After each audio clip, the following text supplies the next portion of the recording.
Recording stopped.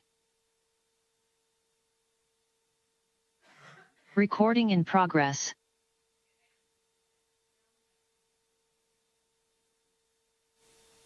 We have to push our buttons too.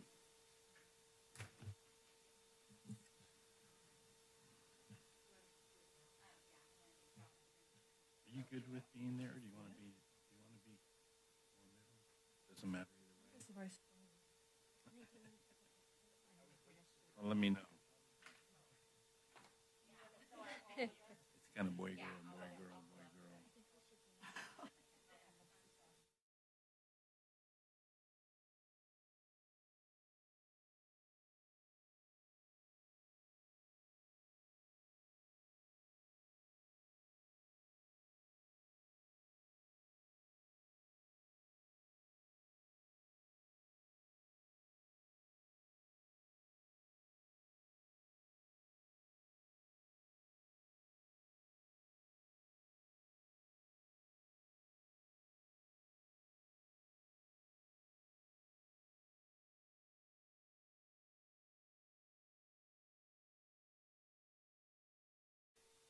Test.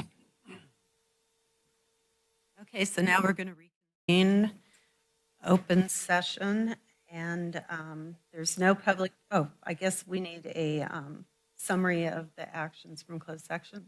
Thanks, President Lather. There is reportable action on item 1.2. In closed session, the board approved a settlement agreement related to that matter by unanimous vote. A copy of that agreement, once executed, will be available upon request. Thank you. Okay, so now we have no public hearings, so we will move on to the board members' opportunity to remove items from consent agenda. Does anyone want to remove an item? I want to remove item 4.4, the management update. Okay, so that will be at the end of the meeting. So now we're on to, that's right, public comment for the removing of the items. Oh, no, for No.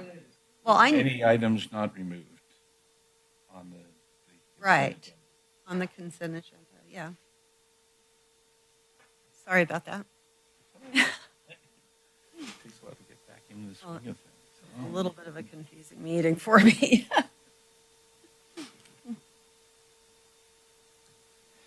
Good evening, Becky Steinbrenner. Thank you for pulling item 4.4 from the consent agenda. I found it interesting to review in item 4.7 the status of the water capacity fees, and was very interested to see on page 83 Barry Swenson's contribution for the phase 2 of the Aptos Village project, $1,012,376. I hope they did pay that. I also, item 4.10, it's quite amazing to me to see an EIR addendum in the consent agenda, but I understand that this is a different project than was the Soquel Creek or the Pure Water Soquel. But it's still a big project, and I want to know how was this noticed especially to the residents in the area where the construction will happen. I have friends that live there, they weren't aware of it. I think that's all on the consent agenda. I do have comment for item 4.4, but I'll hold them for that discussion. Thank you. Oh, yes, that's on that. Thank you. Thank you. Is there anybody else that would like to comment on the consent agenda? If not, then I can move on to. I'll move approval of the consent agenda minus 4.4. Second. Training. Okay, we got a Meeting back. first and a second. Do we have to do a roll call, or is it a voice vote? Just voice. Voice vote's okay. Okay. So All in favor, say aye. Aye. Opposed? Passed unanimously. Okay, so now, oral and written communications. So do we have anyone from the public that wants to speak about something that's not on the agenda? Thank you. Becky Steinbruner. I think that you all will take as much joy as I have in reading the Santa Cruz County Water Resources Management Annual Status Report.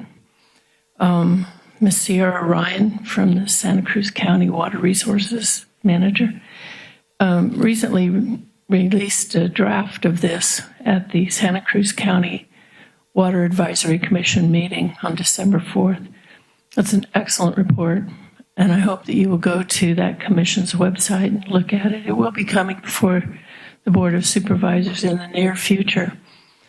But what I am very pleased to see in there on page 2, at the top of the page, is that for the second year in a row, county-wide water use has been lower than it was in 1984.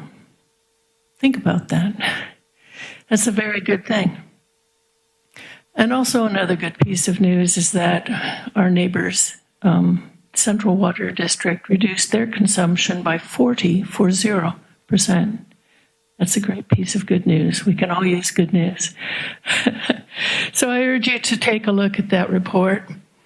And it does highlight a lot of the work your district has done.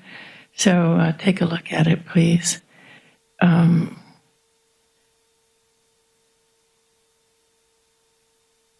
I submitted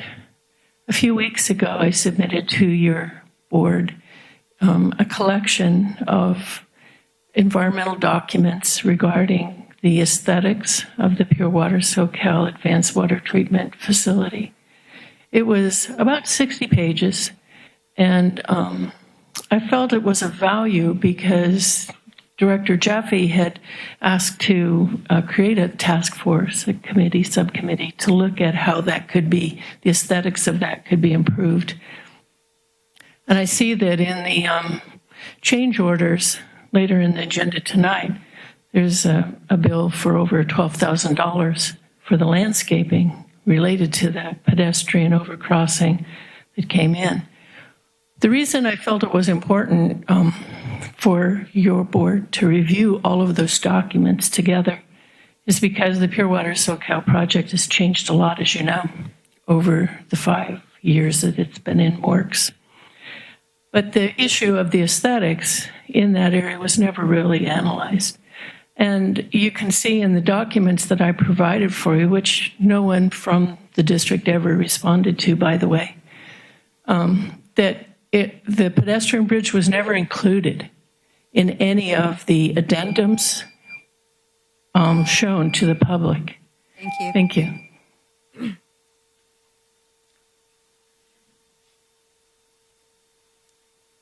Okay, are there any oral communications by board members?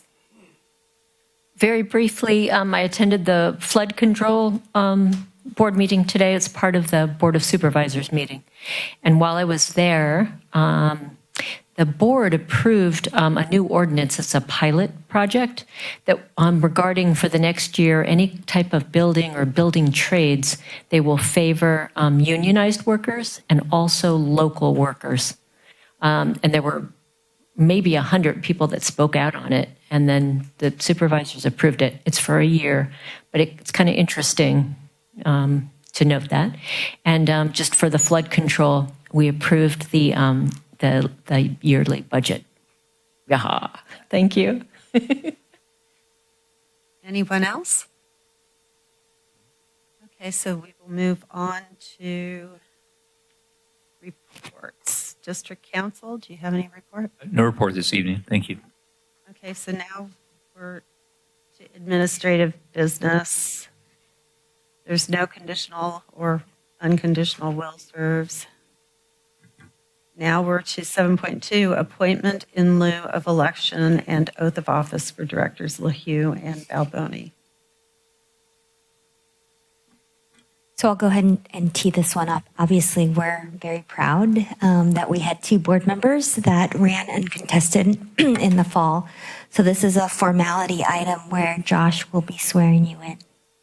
You want to say anything else, Josh? No, just congratulations. And this is a ceremonial swearing in. You sign the official oath of office at the beginning of the meeting. Would you guys like to stand over here and we can take some pictures?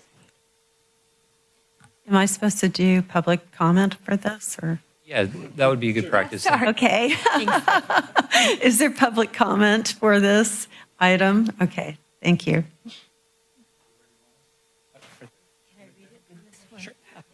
Yeah. Please raise your right hand and repeat after me. If that's okay. I state your name. Do solemnly swear that I will support and defend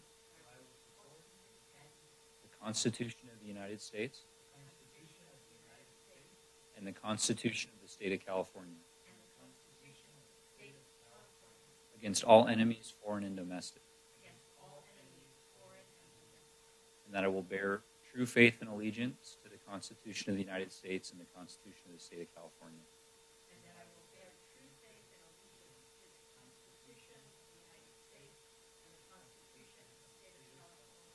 That I take this obligation freely, without any mental reservation or purpose of evasion, and that I will well and faithfully discharge the duties upon which I'm about to enter.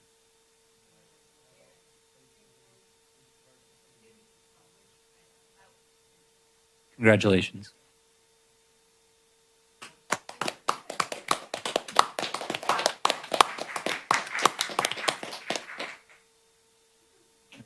Not easy to do. Thank you, Josh. Hope you guys have it so easy. Sure. Okay, so now we're at 7.3, consider approval of funds from the operating contingency reserve. Are there, And I should, I'm going to recuse myself on this because there's a financial interest that I have Related to your personal finances. related to my personal finances. Thank you, Director Jaffe. okay, so there's a staff presentation. Not as well, there, I'll just present the memo to you. Normally, we bring OCR items to you one at a time, but there were 4 items this evening, and it just seemed to be more efficient to bring them to you in a single memo. So we are requesting items from OCR. There are 4 items on the list. The current balance in OCR is $6,697,000. And the cumulative impact of these 4 items, if they're all 4 approved, would be $840,900. So the first item that we're considering for OCR funding is work on the Monterey Avenue main replacement. And the amount that we're requesting there is $417,900. The second item is to finish out work on the country club well. And the amount that we're requesting on that one is $233,000. The fourth one is the legal services that Director Jaffe just referred to, and that would be an amount not to exceed $90,000. And then the fourth one is a classification and compensation study to be done on all district positions and compensation, and the amount we're requesting there is an amount not to exceed $100,000. So I'm happy to answer any questions you might have on any of those 4 items. And the motion is to approve the transfer of funds from OCR for the amount not to exceed $840,900, or a derivative thereof if there's something on that list that you choose not to fund. Okay, thank you. Do we have any comments from the public?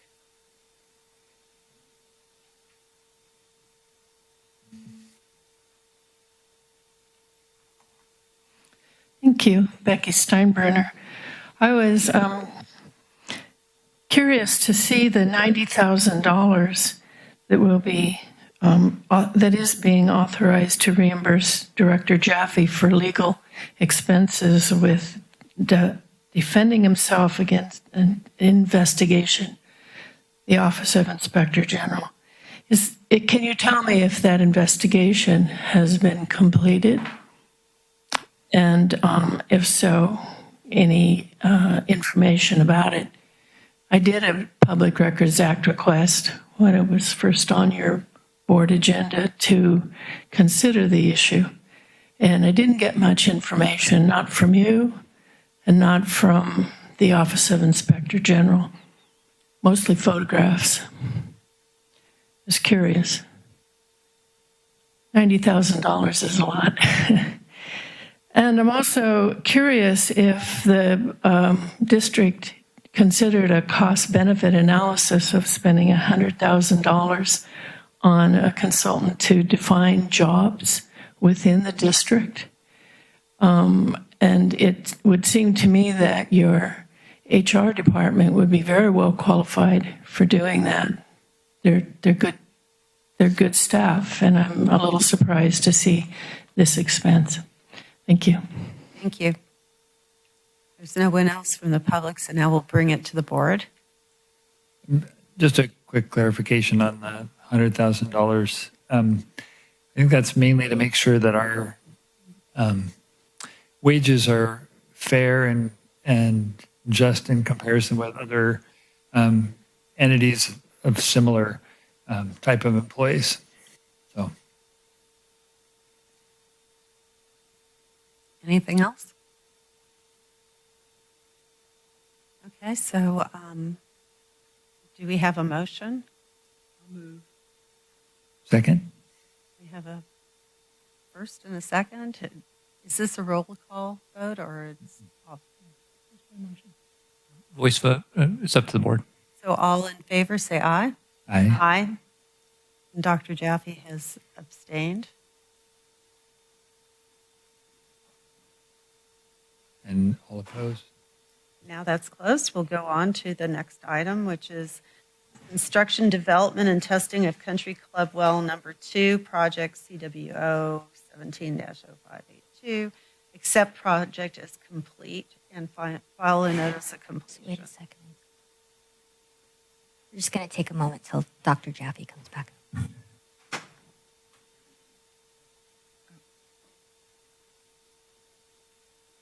Seems like we need some music or something.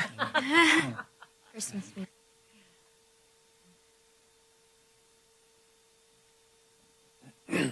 Okay, there's a staff presentation. Not a very long one. This is just to recognize that the construction for the well at Country Club Well Number 2 is finished. And after the closed session discussion and decision, we're ready to request the board to file a notice of direct staff to file a notice of completion. Do we have any public comment on this item?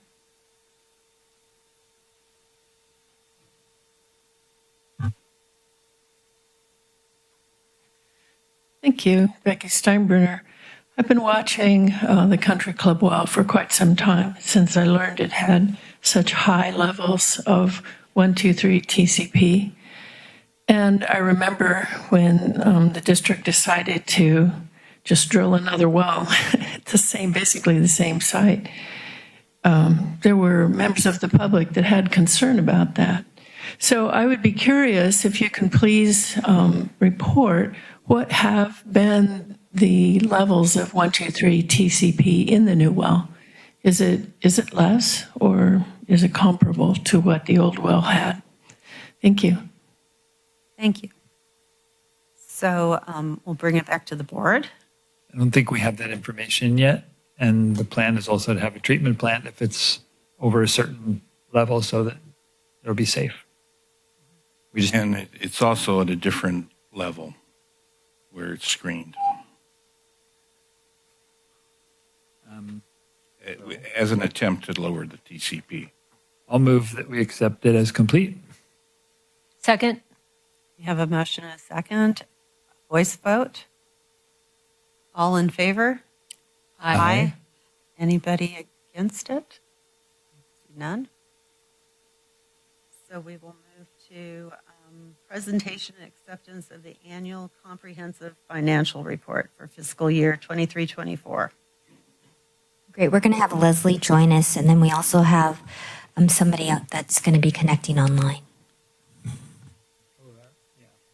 So this evening, we're presenting our annual comprehensive financial report for the period ended June 30th, 2024. And on Zoom, we have Jonathan Foster with Davis Farr LLP, who performed the district's audit, and he will present the financial statements for you. So I'm going to pass this off to Jonathan.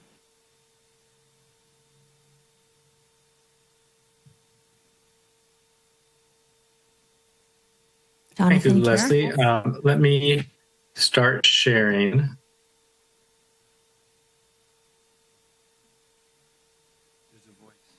There is a voice. I think I would need to replace the current share for the presentation unless you wish to do so on your side of things. Yes. Okay.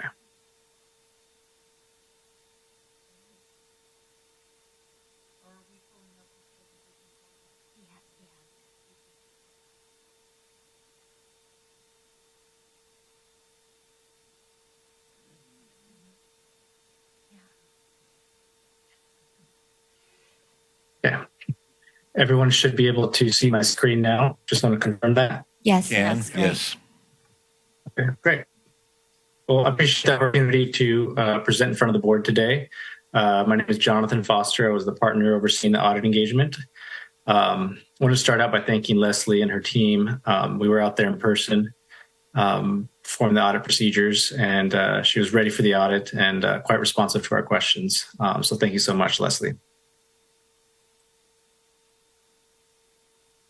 I want to start out by speaking a little bit about the reports we issued and what's included in the body of some of those reports. The first report we issue is the opinion in the basic financial statements.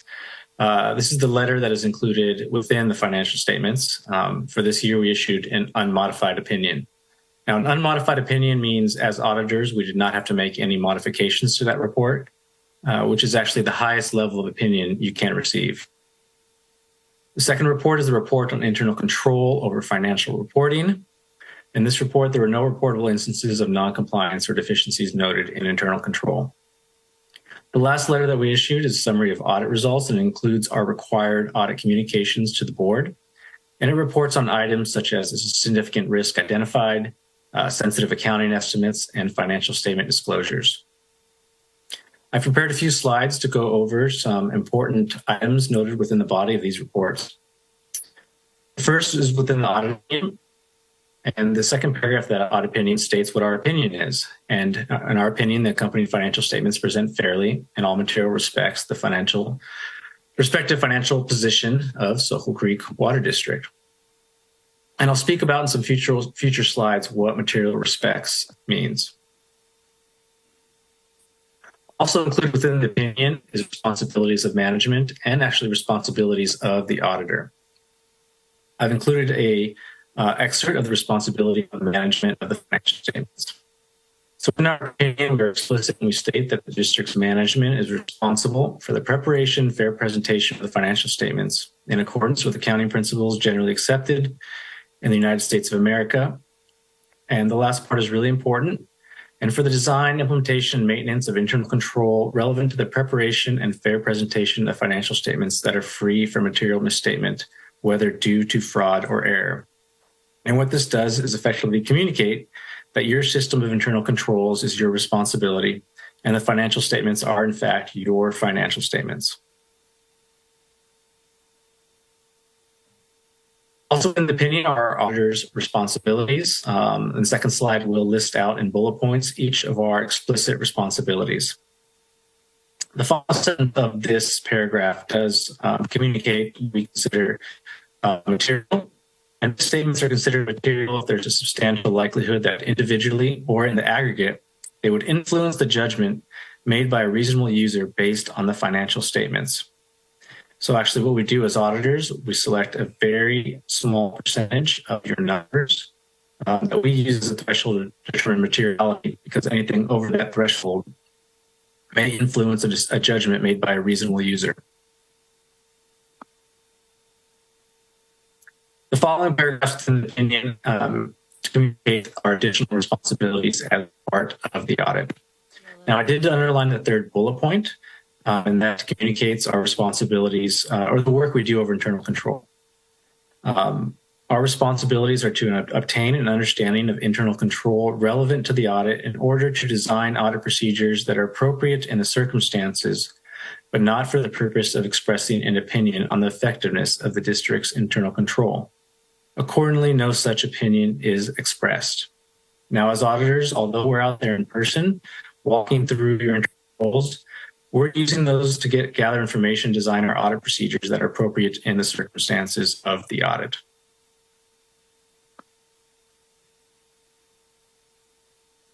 Now, this slide is language directly from the report on internal control provided in your packet. That first paragraph is identical to the bullet point previously mentioned by myself. The third paragraph communicates that during our audit, we did not identify any deficiencies in internal control we considered to be material weaknesses. However, material weaknesses or significant deficiencies may exist that have not been identified. So we explicitly comment that we did not identify any weaknesses in internal control, although some may be present behind the scenes. Our required audit communications. Within the letter, you might have noted a section titled Significant Risk Identified. Now, as auditors, what we do is we identify a risk that we deem internally to be more significant than others. It is not the results of anything you did or anything communicated. We use some of that communication during our meetings to determine where there might lie more risk. This year, we identified risk of errors in estimating contractor invoices for accrual and capitalization. We examined the estimates and assessed the reasonableness of the amounts recorded. So we noted at the beginning of the audit that there was a contractor dispute, and although invoices weren't received by the district still needed to record these expenses and estimate a liability. So we spent some additional time reviewing some of the estimates, some of the factors that went into these estimates, such as the remaining work performed over the project, the scope of the work as part of the bid, and the dollars left over from that.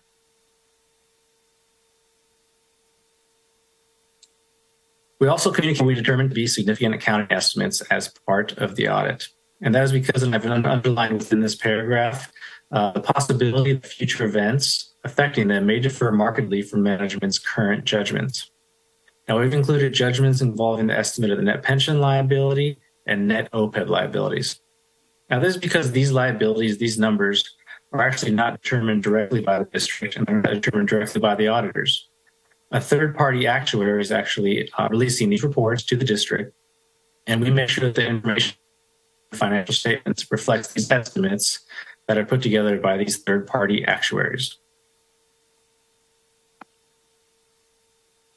We also communicate financial statement disclosures because of their significance to the financial statement users. We've included 3 references within this letter to the board. The first is the disclosure of investment fair value in Note 2. Within that note, there are 3 different levels of investments, and it categorizes which level your investments fall in. The disclosures of net pension in Note 8 and the disclosures of OPEB in Note 9 we considered significant to financial statement users as well.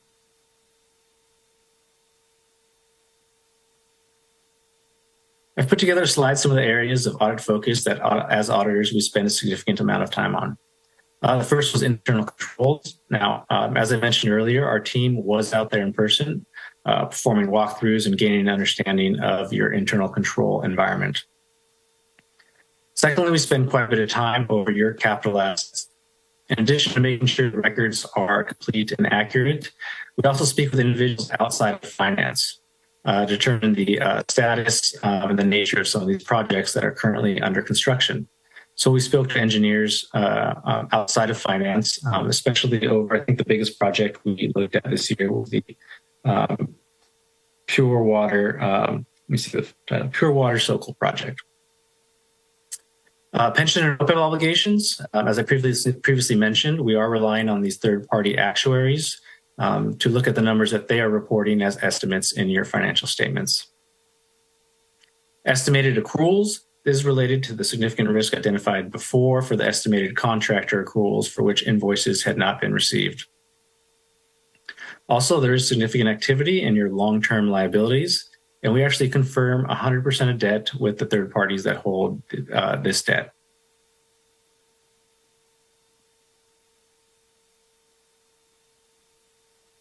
I'd just speak a little bit on the financial statement highlights, comparisons from 2023 over to 2024. So you will see a significant increase in your total assets. Prior year, you were reporting approximately $252.5 million in total assets. In the current year, that has increased quite significantly to $275.9 million in your total assets. The majority of this increase is due to that line item noted capital assets not being depreciated. There's further information in note 4. Within that line item is included your construction in progress, which includes your capital activity for the year. So these projects are directly capitalized to your statement of net position, otherwise known as your balance sheet. And for the current year, you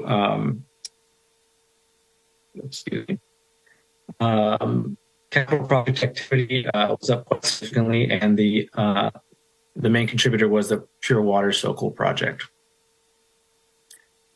Now, the deferrals you'll notice on the bottom half of the screen, OPEB outflows and pension outflows, those in this year to year, not anything in the district's changing as well. Those numbers are actually reported by third-party actuaries directly from CalPERS and your OPEB actuary.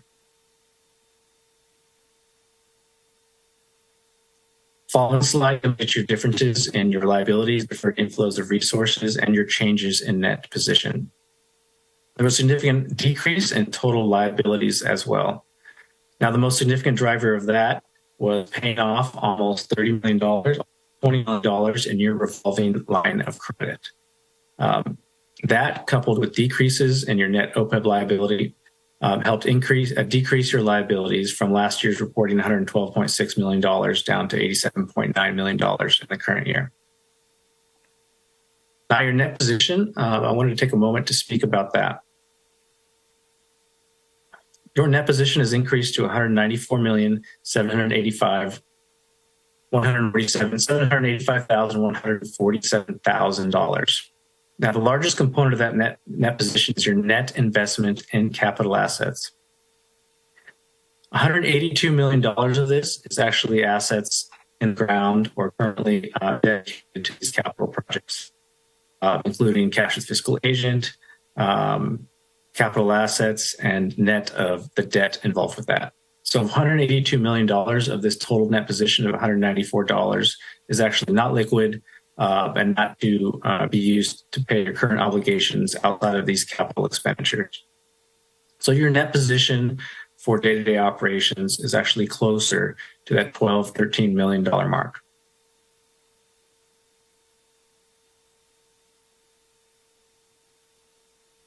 On the operating revenue side of things, you did see an increase in operating revenues due to a variety of factors.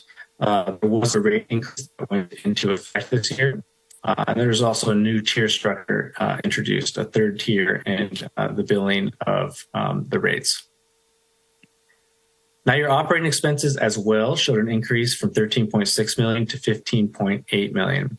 Now, the biggest driver of the change of year to year is actually your OPEB expense. Anytime you adjust your OPEB liability based on the actuarial results, that requires an adjustment to your OPEB expense.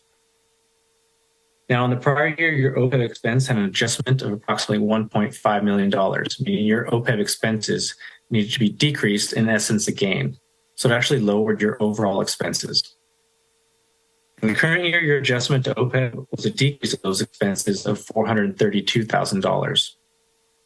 So although it appears on the face that total operating expenses of the district went up, the biggest driver of that was your adjustment to the OPEB, net OPEB liability, which the adjusting journal entry flows through this general and administrative line.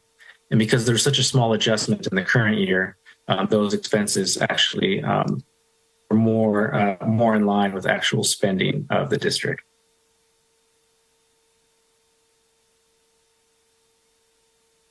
Total non-operating revenue prior to factoring in capital contributions was fairly consistent with the prior year. It was good news that your interest earnings helped offset some of the increased interest expense due to your debt. Capital contributions markedly increased, especially under capital grants of $38 million in the current year. There was spending under the Title 16 Water Reclamation and Reuse Grant of approximately $30 million. So this is a large increase from the prior year, and most likely as part of your single audit. Anytime you spend more than $750,000 with a federal grant, you're required to undergo a single audit. And most likely this program will be your major program, meaning we will be performing shortly after the audit, shortly into the new year, an additional audit over this grant. So the health of the district change in net position for the year, again, was $46.2 million, bringing up that net position to $194,785,147.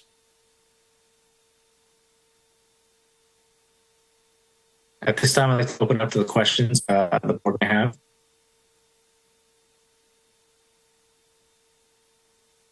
Okay, so at this moment, we have any comments from the public? None? Okay. Any questions from the board? I feel spoiled. You know, every year, like, we have the auditors say that our finance department is super well organized, has everything they need, has all the internal controls and all the ducks in a row, so to speak. So I just want to thank you and for always being so helpful with all that and trustworthy. Thanks. Definitely. I've seen quite a few, so this is the best. Anybody else? Yeah, I had a quick question. Jonathan, I understand what you were saying about the biggest driver of is OPEB and it's lowering the liability. But my question is that I was wondering about the long-term projections for the employee benefit costs. As I understand it, the 15% increase in expenses from 23-24 was mainly related to the other post-employment benefits, OPEB. And I'm just wondering, like, is this a one-time hit or is it a trend for the future? It's a combination of a couple factors. When you try to trend for the future, that's something I usually encourage speaking to your actuary about because they can help determine required contributions to fund the plan. There's two different, anytime you're dealing with these long-term liabilities, and I'll group pension and OPEB into that as well.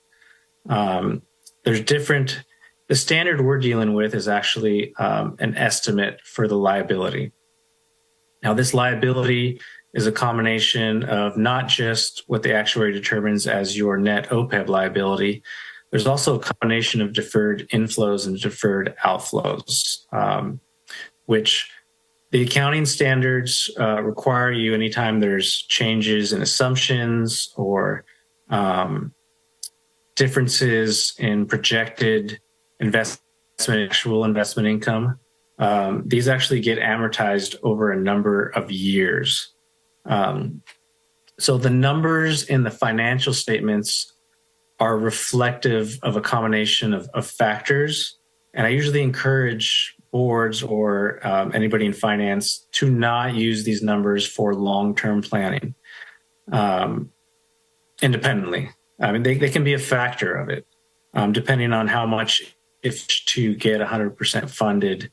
It's very helpful for that. But there's other factors that go into play, such as consistent healthcare increases, premium increases, and they take some of these factors into effect when determining this liability. But for cash flow purposes, again, just because a liability, it really can, it needs to be run through your income statement when there's changes in your liability, changes in these deferrals that the actuary determines. So the changes in the income statement won't necessarily reflect changes in the funding needs. And a good example is that actuaries use measurement dates and valuation dates, and they're usually a year or two behind. And the accounting standards allow you to actually roll forward these dates because from reporting something on a timely manner, they just can't get all the information by June 30, 2024. So a lot of this, I believe your measurement date was June 30, 2023. So it's information obtained as of 2023 and rolled forward to this date. So these estimates many times are a year behind of your total liability, meaning if you had to pay out all these benefits at once in the future, this is what your liability would be, but that isn't necessarily going to happen. You're not going to need to pay out this large sum of money that you've recorded in your books. So from a funding projection, that's something you should definitely include your actuary with in those conversations with. If you were to look at expenses that are recorded during the year, you should use those expenses pre-adjustment for the audit. Because the expenses throughout the year actually record what you're actually paying, whether it's a combination of premiums or additional contributions to your trust, your fiduciary net position. But then at the end of the year, it has to be trued up to what this estimate of what the actuary has estimated for your future liability. So for example, the contributions you paid out during the year, those actually get 100% backed out and shown as a deferred outflow, meaning it'll be as a reduction of your liability in future years. So although the financial statements can be a helpful planning tool, I caution you, there is, as you can see, the swings in those administrative expenses. Those swings, especially last year, the $1.5 million swing, that was just a true up a liability from the prior year to the current year.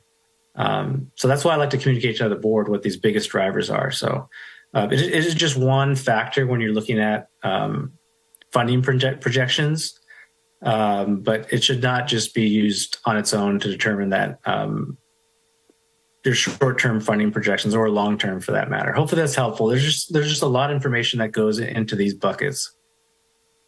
I can give you an analogy a little bit for those type of OPEB and pension responsibilities is if you have a newborn and you decide on day one that they're going to be going to college, you don't have to have the full 4 years of college tuition up front. You've got 18 years to plan for it. That's kind of what this is we don't have to have this full liability paid up front, but we have to plan to fully fund it over a period of time.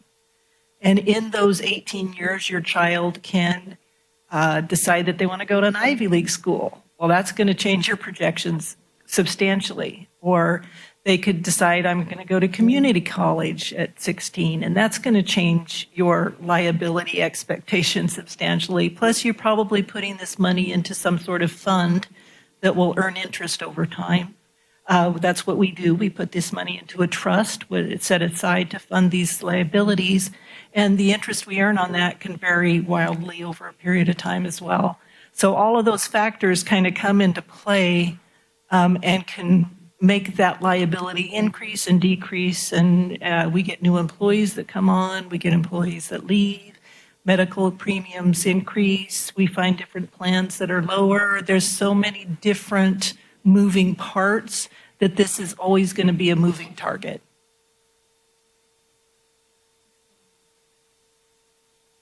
Thank you, Leslie. I'm going to save that analogy. That is much better communication than all the factors that I just tried to communicate. That's great. Okay, well, thank you. We need a motion for this item to accept. Yep, I'll move that. We accept the audit Have and the financial report. My computer went to sleep. So. Okay, so if we could have a voice vote. Yeah. For this, all in favor, say aye. Aye. Any opposed? So this motion went unanimously. Thank you, and thank you very much, Jonathan, for your presentation. Thank you, Jonathan. Yes. Thank you, Jonathan. Thank you. And thank you, Leslie. You're welcome. Thank you. for her interpretation of his presentation. No, for just such a rock solid situation with finances at the Oh, yeah. district. Yeah, to you and to Ryan, especially Ryan. That's Yes, Ryan too. Ryan's amazing too. Yeah, we're really lucky. Okay, let me flip to the next item. So the next item is 7.6, District Classification and Compensation Study, Ad Hoc Committee Board Representation. Yeah, I'll go ahead and take this one on. As we discussed earlier, the district is going to be releasing a request for proposal to conduct a compensation and classification study. As part of that RFP process, if the board is interested in participating in the ad hoc committee selection process, we need to agendize that, and you guys need to appoint up to 2 members to be participating in that.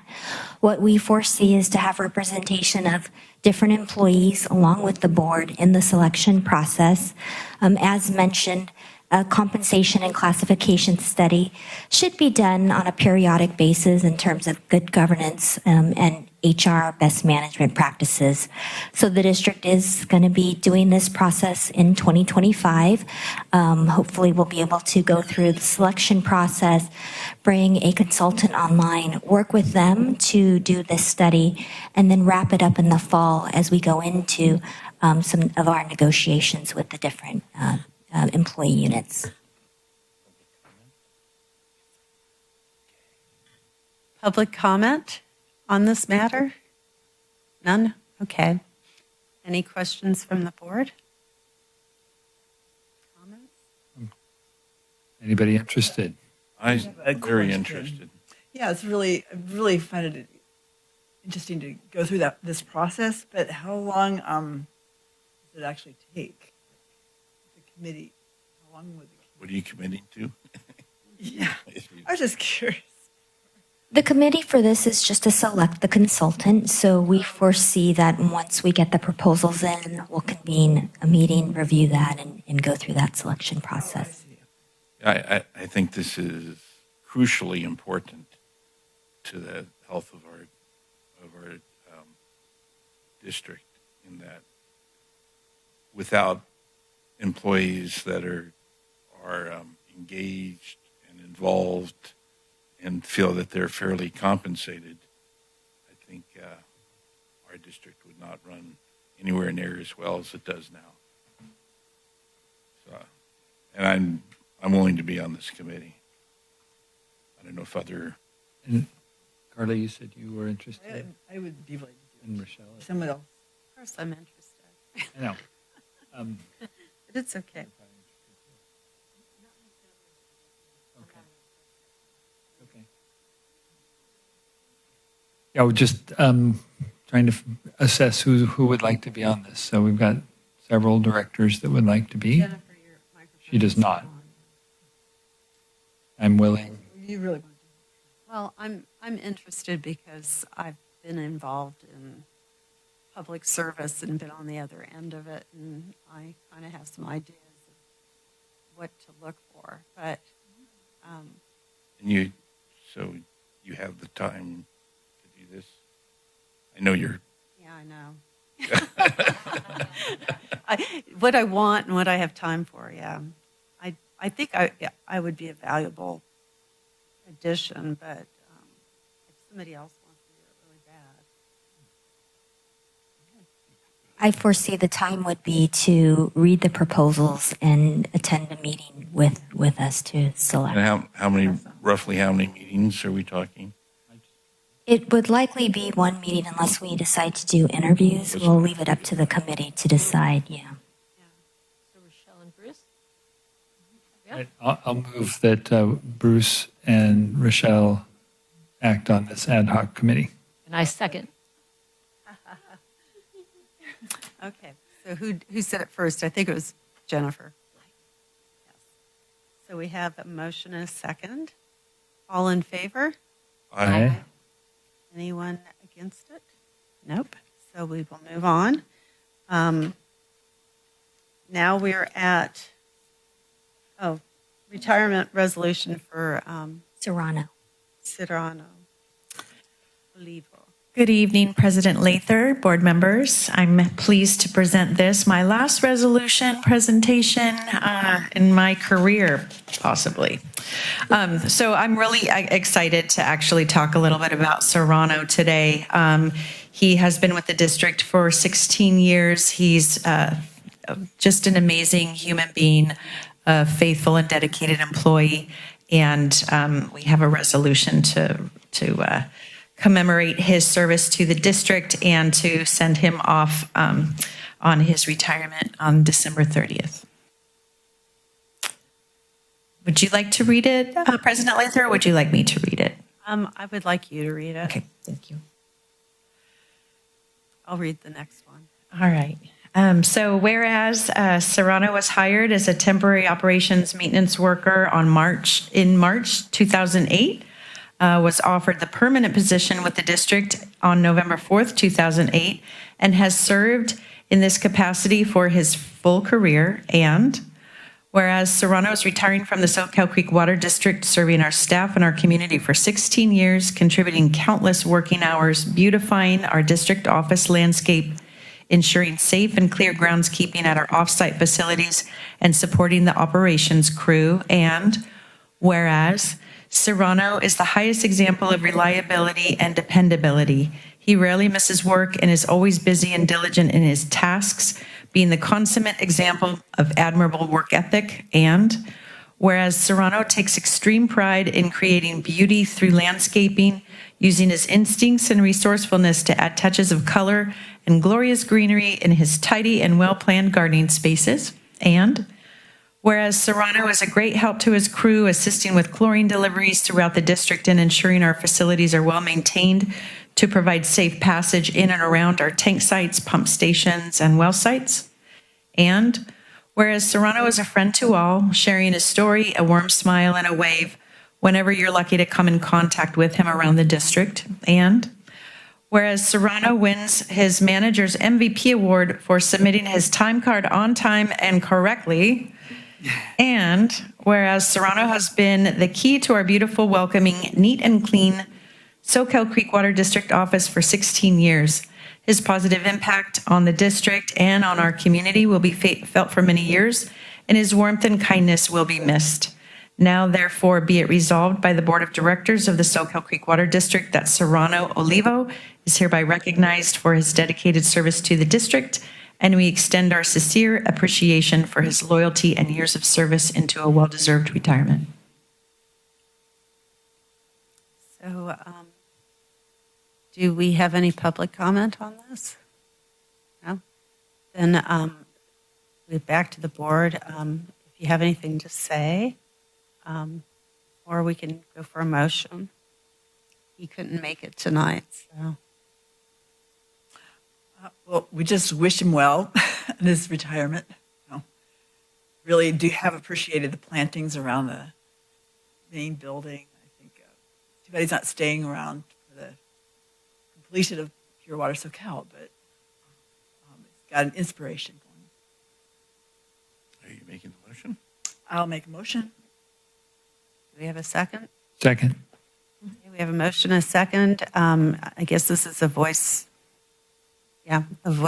vote. So all in favor, say aye. Aye. Aye. All opposed? Seeing none, we have a, I think it's roll oh, is it call. roll call? Yeah. Josh says it Say doesn't need that. to Oh, be. it does, sorry. It's technically the board's discretion whether you'd want to do a roll call on the resolution or a voice vote. Oh, okay. Well, I guess that was my discretion. All right. Is it done? Yes, it's done. So we move on to the next item, which is adoption of Resolution 24-21 in appreciation of Tracy Hart, 10 years of service to the district. Do we have a presentation? Melanie. We don't necessarily have a presentation because we have a lovely resolution, but we would love Tracy to come up to. We are definitely on countdown with Tracy as December has come too quickly, I feel. She has been busily working away in this last month for us as we've completed some recent recruitments. She's doing some end of the year paperwork, and we are trying to squeeze everything out with Tracy. Just recently at the Employee Service Award luncheon, we were able to recognize Tracy for her 10 years of service. And at that meeting, one of the things that Tracy had mentioned to us in terms of one of her favorite things about working for the district was to be able to onboard staff and to be able to welcome them as a district employee on the first day, and to be able to greet them, show them who we are, and of course the necessary paperwork and onboarding that is required, but also to be the greeter of the district. And I feel that one of the things that is so special about the district is to make our employees feel warm and welcome, and have an inviting experience for them, and to become part of us and encourage and foster that culture. We have always, I think, and with Tracy's guidance, really taken to heart hiring staff and hiring good people at the district. And I think Tracy, as our very first HR manager here at the district, has really held that to high regard over the last 10 years. So we will miss you. And we do have some photos we're going to put up as Rochelle reads the resolution. Okay, I think I have to have opportunity for public comment. Did you have anything to say? Okay. So then, Wait, hold on, let me get this. yeah, let's get this set up. This computer is acting so slow. Well, I could just start off with the title and Okay. Read slowly. yeah. Resolution of the Board of Directors of the Soquel Creek Water District in appreciation of Tracy Hart upon her retirement, April 28th, 2014 to December 30th, 2024. The Board of Directors of the Soquel Creek Water District at its December 17th, 2024 meeting made the following findings. Whereas Tracy was hired by the district on April 28, 2014, and has directly served our customers as the human resources manager for her entire tenure at the district. And whereas Tracy is retiring from the Soquel Creek Water District, serving the public in our community for 10 years with her unwavering dedication, professionalism, and support. And whereas Tracy has demonstrated exceptional leadership and commitment to fostering a positive workplace culture, ensuring the well-being and growth of district employees, and whereas Tracy's diligent efforts in managing recruitment, employee development, and retention have strengthened the district's ability to achieve its mission of providing a safe, high-quality, reliable, and sustainable water supply to meet our community's present and future needs in an environmentally sensitive and economically responsible manner. And whereas Tracy has been instrumental in the implementation and enhancement of key human resources policies, ensuring compliance with labor laws and promoting equity and inclusion in the workplace. And whereas Tracy played a pivotal role in encouraging staff to take professional development programs, which has empowered employees to reach their full potential and enhanced the district's overall performance. Sorry, I had to take a breath. And whereas Tracy's tireless dedication to employee advocacy and her open door approach in the HR trailer has created a culture of trust and mutual respect, benefiting both employees and the district. And whereas Tracy's legacy is a compassionate, knowledgeable, and effective leader in public service, will leave a lasting impact on the district and the broader community it serves. And whereas Tracy provided invaluable support to retirees by assisting them in navigating their benefits with care, patience, and expertise, ensuring they felt valued and well-informed as they transitioned into retirement and or needed to make adjustments to their retiree benefits. Whereas Tracy guided the district through the unprecedented global COVID-19 pandemic by effectively communicating ever-changing restrictions to staff and the board. and providing all with strong and caring leadership, as well as resources and support to help navigate. And whereas Tracy may have loved the Los Angeles Dodgers, we never held that completely against her. And whereas Tracy played a vital role in organizing the district's Employee Service Awards, creating memorable and meaningful celebrations that honored employees' dedication and achievements, and fostering a sense of pride and appreciation among staff. And whereas Tracy's love of fashion will be missed, as she always looked both professional and stylish while rocking her thrift shop finds. And whereas Tracy demonstrated her true orange color with her characteristics of creativity, independence, direct communication, spontaneity, problem solving, and action-oriented mindset. And whereas Tracy's positivity, vibrant energy, and contagious laugh will be dearly missed. And whereas Tracy inspired many with her adventurous solo travels, which included hiking 100 miles on the coast of England just 1 year after breaking her ankle. And Tracy served as the welcoming face of the district, warmly greeting new employees and board members on their first day and providing them with an overview and orientation that set the tone for a positive and successful career at the district. And now, therefore, be it resolved by the Board of Directors of the Soquel Creek Water District that Tracy Hart is hereby recognized for her 10 years and her overall dedicated career that includes your boundless contributions to the district. And we all join in extending our sincere appreciation for her loyalty, professionalism, and years of service as we wish her a well-deserved retirement. Do I say the rest? Passed and adopted? Okay. I'm going to vote. Now you can vote. So, any comments? Can I say something? Yes. Thank you. I really appreciate those words. That was the longest one I think ever. I needed a sip of water.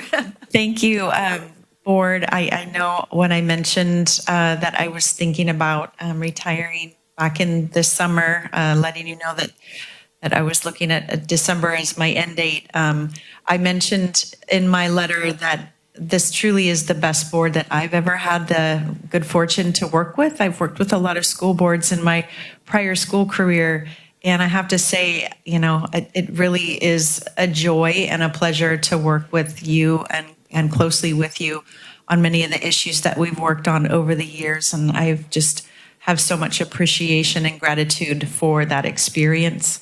I started my career in human resources in 1989, working for the Federal Bureau of Reclamation as a student worker and the Human Resources Office.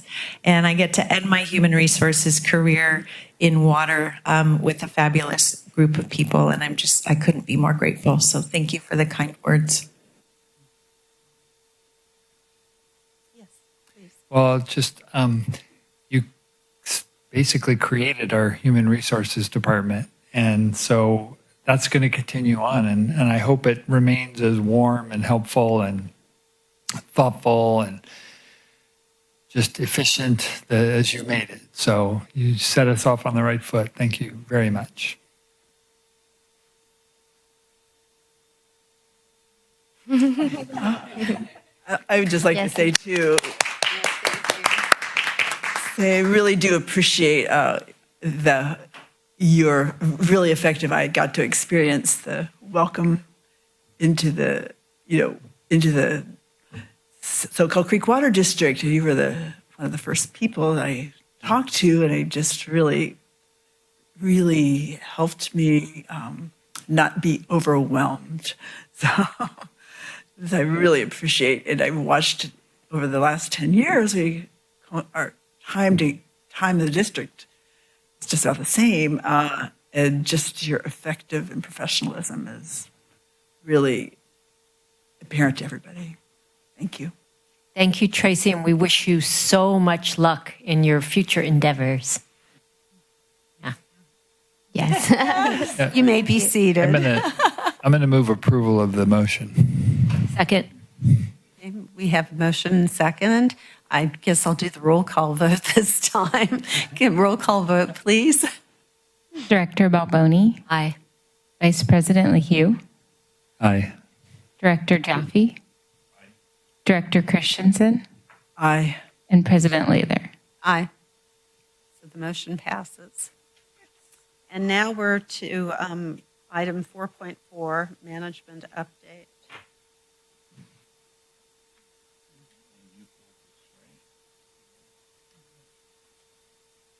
Yes, I did. No, we do. Do you have a presentation or do we do public comment? We don't have a. Okay, so then yes. You're the public comment police for the day. Do we have public comment? I don't want you to. Okay, wasn't talking to you, Becky.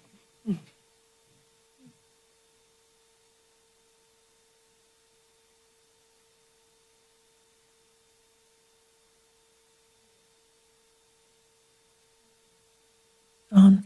There we go. Becky Steinbrunner. I had noted on page 69 that the district got an extension from the state on a grant for the Pure Water Soquel project to have it be completed to extended to December 31st of 2025. This reminds me that in the early years of this project, former General Manager Ron Duncan stood up and told a judge that if the project were not finished by, I think it was 2020, February, you'd have to give the money back. That influenced the judge a lot. And I am glad that you were able to get an extension because it's certainly taken a lot longer than 2020 to get that project done. My notes are a little hard to read right now, but I believe that in this report, it also included the aesthetic screening of the Pure Water Soquel. And I do hope that that receives a good treatment. It really does deserve it. In item 4.4, I also see the word change of orders to that effect for the landscape design to accommodate the pedestrian overcross there that comes in by the plant, and that is going to cost $12,661. So that's a lot of money. Thank you. Turn it on. Thank you. So, am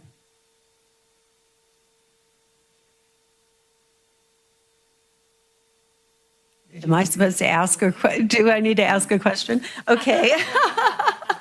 I pulled it because I wanted to have staff do a presentation for Bruce Jaffe to thank him for being president. I keep looking at her. I'm so sorry. Yes, thank you. I had asked that and it just blew out of my mind. Thank you. As part of the management update, we did want to acknowledge President Jaffe, your year of service as the board president. We did really appreciate your leadership this year and, of course, all your years of service that you've served on the board this year in particular as president. So we just wanted to acknowledge tonight and kind of wrap up the meeting as we have done the formal switchover to say thank you. So thank you, Bruce, even if I did give you a hard time just a minute ago. I'm never going to. By the way, which knee is your bad knee? So I kicked the right one. Both. Anybody else? Thank you for the acknowledgement, and really, Tom and Rochelle and Carla, and at some point in the future, I'm sure Jennifer also will be president, and serving as president. Really, I understood more what's involved. There's a lot involved. The president's very involved, and so so thank you for thanking me on this.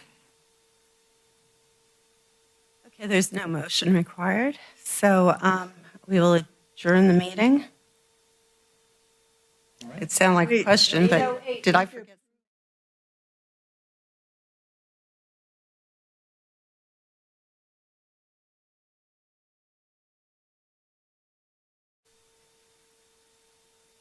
It's informational. There's no motion. Oh, okay. All right. You had me almost fooled there. Okay, so the Thank meeting's you. adjourned.